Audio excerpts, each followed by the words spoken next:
Any man who is good all the time is bound to come to a ruin among the great number of people who are not good.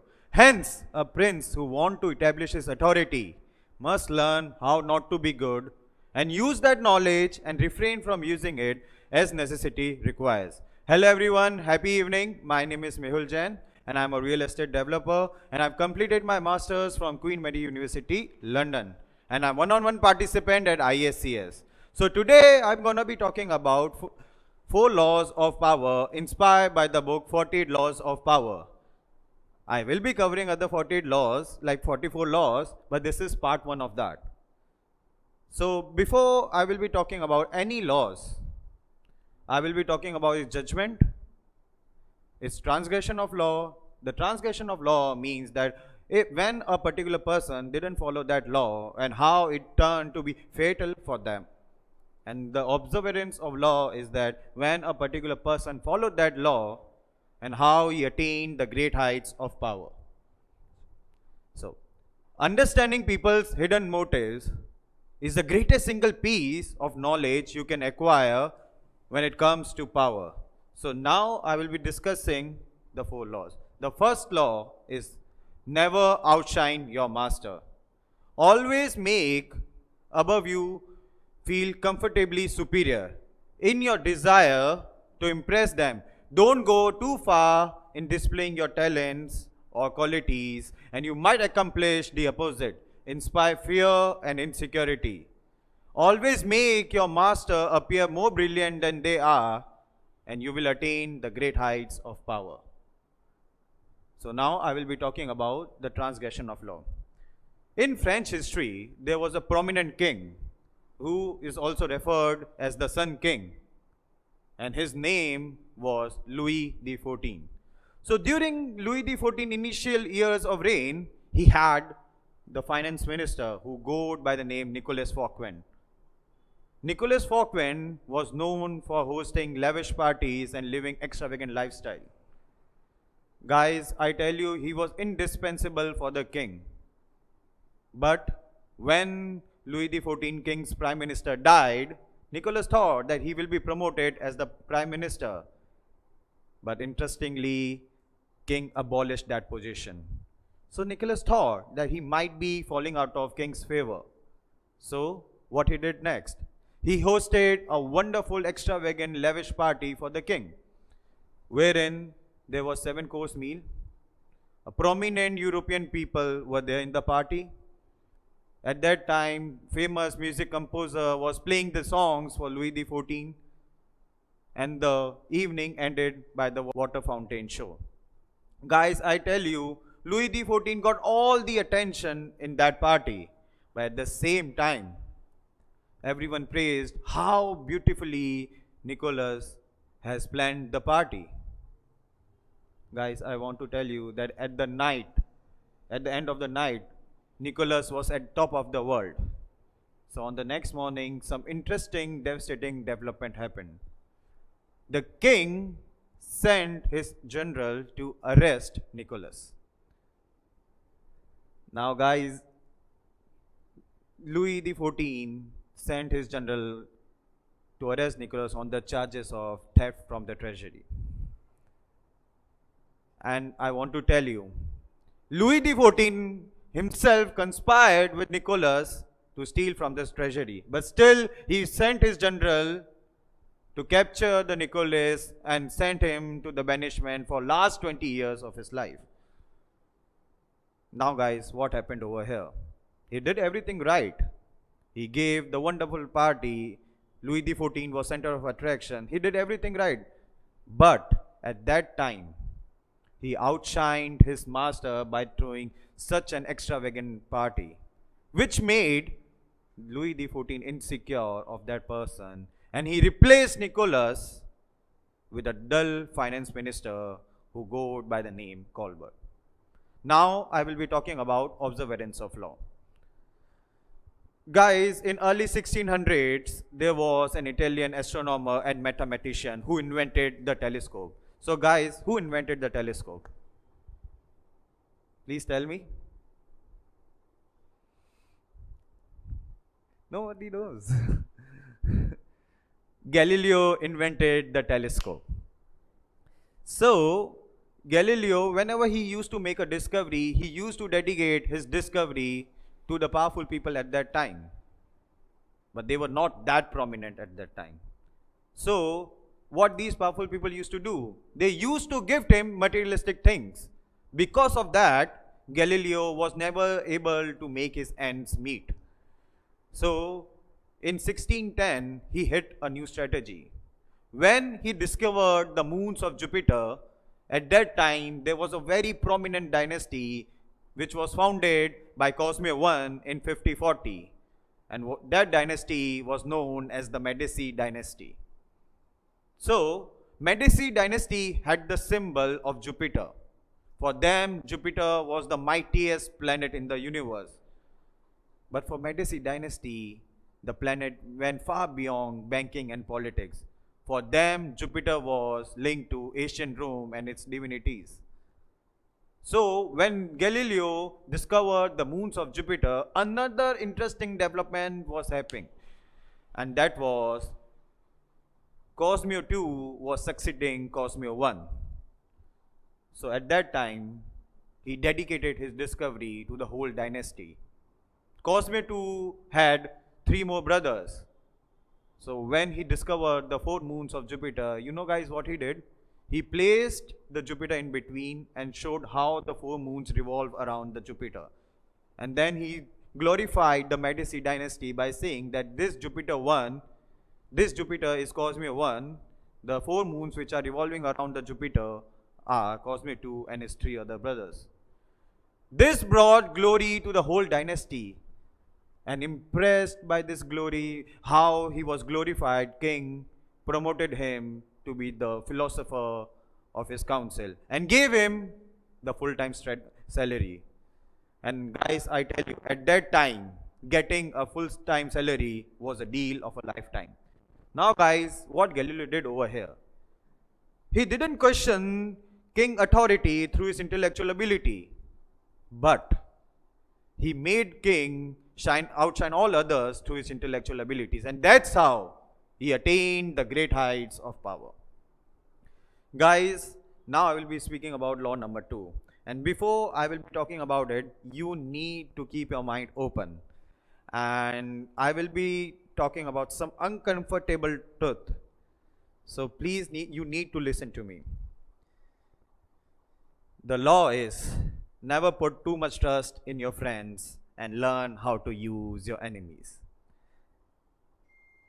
The judgment of this law is that be wary of your friends as they are easily aroused to envy. They easily become spoiled and tyrannical. But hire a former enemy and he will be more loyal to you than your friend because he has something to prove. In fact, you have to fear more from your friends than your enemy. And guys, if you have enemy, learn how to use them to your advantage. Guys, when it comes to the game of power, when it comes to professional life, when it comes to business, every man is for himself. I have my friend, he is brother to me, but he also knows, I also knows that in game of power, every man is for himself, isn't it? So, I will be talking about the transgression of law. During the mid-9th century, there was a young boy who goes by the name Michael III. He had to assume the throne at a very early age. So in Byzantine Empire at that time, his mother was thrown to the banishment and her mother's lover was killed. So he had to resume the throne at a very early age. For that, he needed to learn governance, administration, and politics. So at that time, he had his best friend who goes by the name Basilius. So Basilius was a peasant who saved Michael III's life from a horse. Inspired by his bravery and courage, Michael III made him his best friend. So when he was learning all the administration, politics, and governance, he chose Basilius to be with him. And guys, I tell you, over the time, both grew very powerful. And when Michael III assumed the throne properly, Basileus was promoted as his right man. Though many council members argued that he is not the most qualified person to be Michael III right man. But Michael III thought that he is my best friend, he will be more loyal to me than any other person in the world. Guys, throughout the time, Michael III doubled the salary of Basileus, tripled the salary, made him more powerful than ever. So on one fine day, there was a head of the army of Michael III army, and his name was Bardas. He was Michael III uncle. He was really ambitious man and the most qualified man in the entire empire. But you know guys what Basileus did? He poisoned Michael III ear by saying that Bardas is conspiring against him. That Bardas wanted to kill Michael III. Now guys, Michael III got Bardas killed and promoted Basileus as the head of the army. Guys, I want to tell you, after this, Basileus' power knew no barriers. He was one of the most powerful in the entire kingdom. Now, over the time, Michael III riches went out and he asked Basileus to return the favor. Now, what happened after that? Basileus refused. And on one fine night, when Michael III woke up, he saw an army surrounding his bed, wherein Basileus was standing in front of him. And as the morning happened, there was a parade by the army and Basileus with Michael III's head on the spike by saying, "He has been killed and I am the new king now."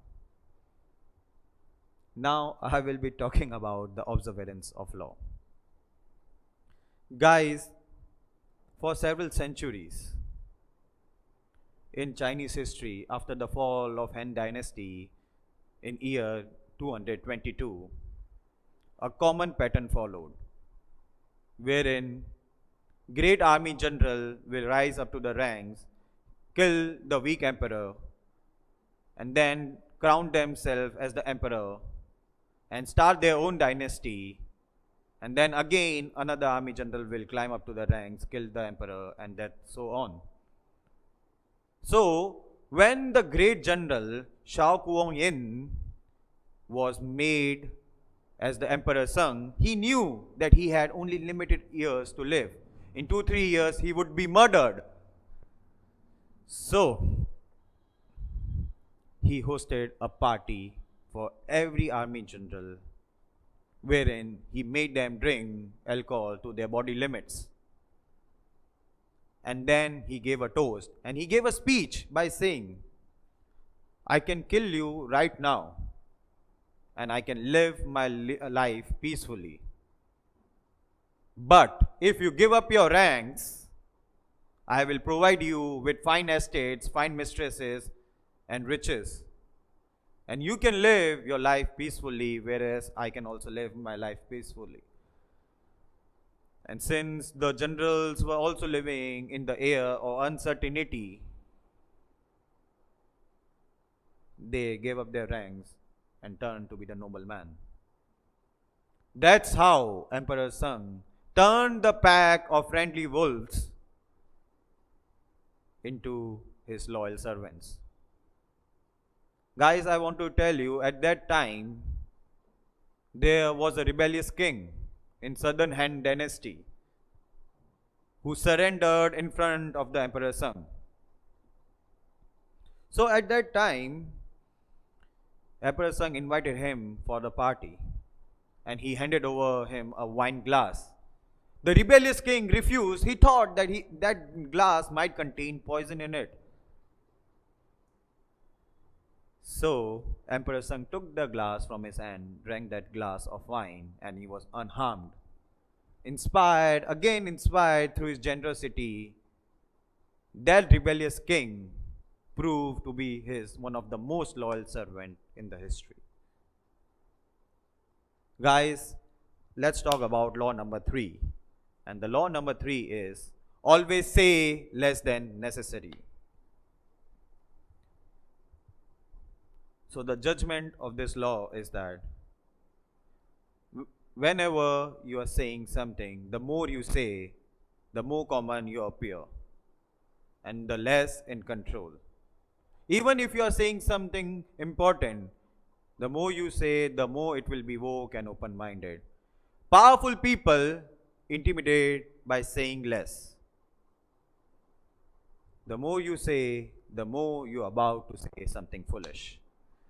So now the observance of this law is, since I've talked about the king Louis XIV, I talked about he was insecure person, but he had one exceptional quality which made him the most powerful king in the French history. So in Louis XIV councilmen used to argue day and nights out for the topic and against the topic. And then each member from the council used to get selected. And then they were asked to present the views to Louis XIV. Guys, I tell you, Louis XIV used to use only 3 words after listening to the council member. I shall see. Then he never used to ask or consult any council member. And the results came into the effect after weeks. And that's how the council member knew that whether Louis XIV took the decision in favor of them or in against of them. This created a mysterious aura around Louis XIV. And that's how he was one of the most powerful king in the French history, because no one was able to predict his moves. Now guys, I want to talk about transgression of this law. And it's a really interesting one. In ancient Rome, there was a great military general goat by the name Coriolanus. So Coriolanus was a really exceptional general. He won almost all the battles on the battlefield. Since he was mostly on the battlefield, very few people knew him personally. So they had legends about him, that how that great warrior is, how great that general is. And guys, then Coriolanus thought, why I shouldn't be exploiting my reputation, and entered into the politics. So when he entered into the politics, he wanted to give his first speech, and everyone knew about it. So mass gathered for him because they also wanted to see the first glimpse of Coriolanus. Then Coriolanus talked about his glory, his achievements, the way he fought the battle. He showed the scars on his body, and the whole mass was into tears. And his victory on the election day was certain.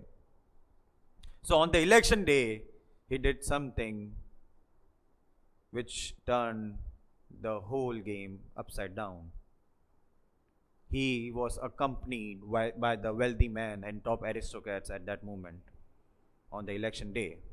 And then he gave his speech, wherein his words were arrogant and insolent. And he only favored wealthy men and top aristocrats and ignored the need of common people. This made mass more furious than ever, and hence more people turned up on election day so that Coriolanus doesn't get elected. Guys, after that, Coriolanus was more furious than ever. And he started interfering in day-to-day life of common people. So this made the mass more furious than ever. They started protesting against Coriolanus. They started riots against Coriolanus. And top aristocrats and top executives at that time had no choice but asked Coriolanus to apologize to the crowd. So when Coriolanus came to apologize to the crowd, the mass was completely silent because they wanted to hear his apology. But as soon as he started to apologize, he started saying arrogant words again and again and again and again. This made the mass uncontrollable and they wanted death sentence for Coriolanus. And top executives at that time had no other choice to give him a death sentence. Though other top executives intervened and removed his death sentence, but he was asked to leave the empire, leave the kingdom for the rest of his life. Guys, the same guy who saved the kingdom multiple times, who prevented the calamity to fall on the kingdom, was asked to leave the kingdom because he said more and he said something foolish. Guys, now I will be talking about the fourth law, and this is the last law. And there is no transgression of this law, and it's an interesting part of it. So the judgment of this law or the law is, so much depends on your reputation. Guard it with your life. Judgment of this law is, reputation is cornerstone of power. Through reputation alone, you can intimidate and win. However, once it slips, you are vulnerable and you will be attacked from all the sides. Be alert of potential attacks on your reputation and dwarf them before they happen. Meanwhile, learn to destroy your enemies by creating hole in their reputation, and then stand aside and let the public opinion hang them. Guys, observance of this law is, during the Great War of Three Kingdoms in China, there was a great military general who goes by the name Shuko Liang. So at that time, Shuko Liang dispersed most of his army to another kingdom to capture those kingdoms. And he was left with a handful of people in that village.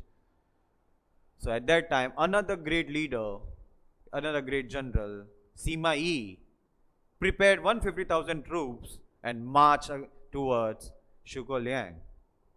And when Shuko Liang got to know about it, he asked villagers to vacate the village, asked army men to hide, and asked army men to open the gates, decorate a wall wherein he was sitting and visible throughout the gates, and playing flutes and incense sticks were there. So when Sima Yi army approached the gates, they can clearly see Shuko Liang over there. Guys, I want to tell you, he continued playing the flute without even bothering that there was Sima Yi and 150,000 troops around the gates. The army men was itching to kill Shuko Liang. They wanted to enter the gates. But Sima Yi hesitated and went back. And that's how, without breaking a sweat, Shuko Liang, by playing flute, sent 150,000 troops to back to their kingdom. Guys, Shuko Liang was known as the sleeping dragon. On one day, there was a false deserter who came into his camp, and he supplied the false information. So Shuko Liang got to know about it and he ordered for his execution. So when the axe was about to fall on that false deserter head, he stopped the execution. Inspired by generosity, that false deserter became the double agent and started supplying the false information to the enemy side. And that's how Shuko Liang captured many kingdoms through it. On another instance, he made and prepared a fake military seal of enemy side, wherein he dispatched the troops, dispatched the generals to other kingdoms to capture the other kingdoms. And then, when they were dispersed because of the fake seal, because of the fake orders, he went to that kingdom and captured those kingdoms without even breaking a sweat. So Sima Yi knew that Shuko Liang is capable of such things. So he hesitated to enter the open gates, and that's how he went back to his kingdom again. Guys, I will be talking about another observance of this law. There is no transgression of this law is because power is game of appearances, and your reputation is your appearance in terms of power. So the second observance of this law is, in American history, there was a young showman who goes by the name P.T. Barnum. He was ambitious man but had no reputation and no money. So when an American museum went on sale, he wanted to buy that American museum, but he lacked reputation. So at that time, a prominent personality who goes by the name Charles Wilson Pale bought that museum. Now, P.T. Barnum was furious. So instead of attacking its business, his talents, Peel's talents, he did something unusual. He started writing articles about Peel, and that's how he created hole into his enemy's reputation, and deal got reversed, and P.T. Barnum bought that American museum. Now guys, he did nothing. He just made the hole in our enemy's reputation by spreading false rumors about him, and that's how he conquered the enemy and bought that museum. Guys, that would be all, and I hope you understood these laws, and I hope you will incorporate all these laws in your life to become the powerful personality. That would be all. My name is Mehul Jain, signing off for the day.